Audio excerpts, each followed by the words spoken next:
Wafti ballaaran uu hogaaminayo gudoomiyaha shirkadda wadaniga ah ee beeyada Asli Maydi iyo waliba khuburo cadaan ah oo ku xeeldheer arrimaha beeyada ayaa si ballaaran lagu soo dhaweeyay degmada Ceelafweyn ee gobolka Asli waxaana soo dhaweynta waftigani ka qayb qaatay salaadiin cuqaal waxgarad iyo waliba mas'uuliyiin tiro badan soo dhaweynta kadib waxaa halkaasi ka hadlay waxgarad cuqaal salaadiin iyo waliba mas'uuliyiintii soo dhaweeyay waftigaasi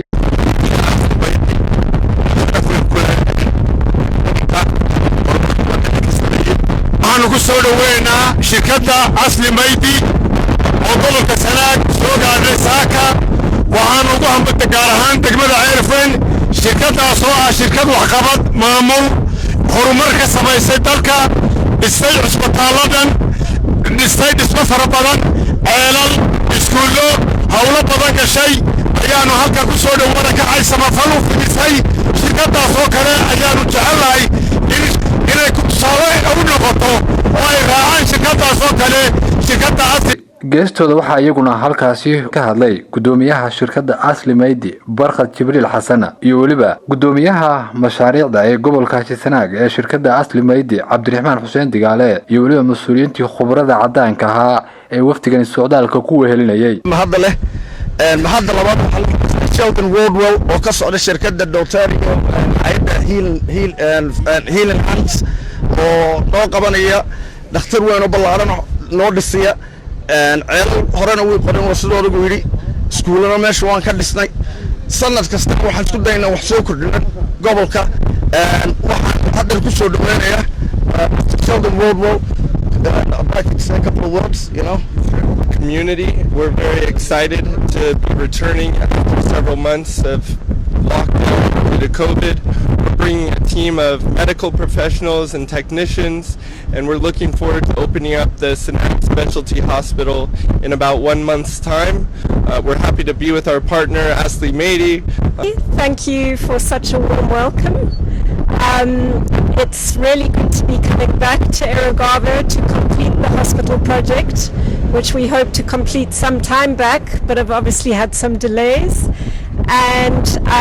we have a busy month ahead of us getting it complete and ready for all of you in the community, and we look forward to making significant impact. Haddaan ku yara hormaro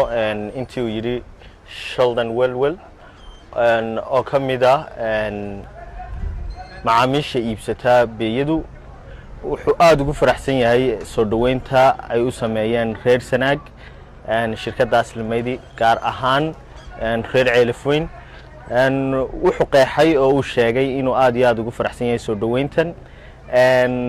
ka shirkad ahaan Asli Maydi inay tahay shirkad deegaanka wax badan u qabatay runtii dadka iyo shacabka ku nool deegaanka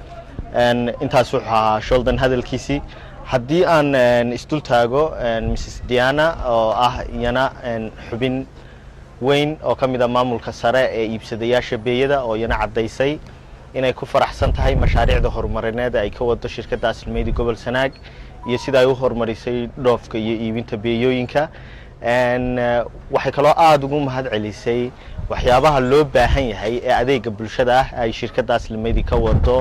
gobolkan Sanaag si haddii ay tahay horumarinta caafimaadka oo ay dhakhaatiir dhistay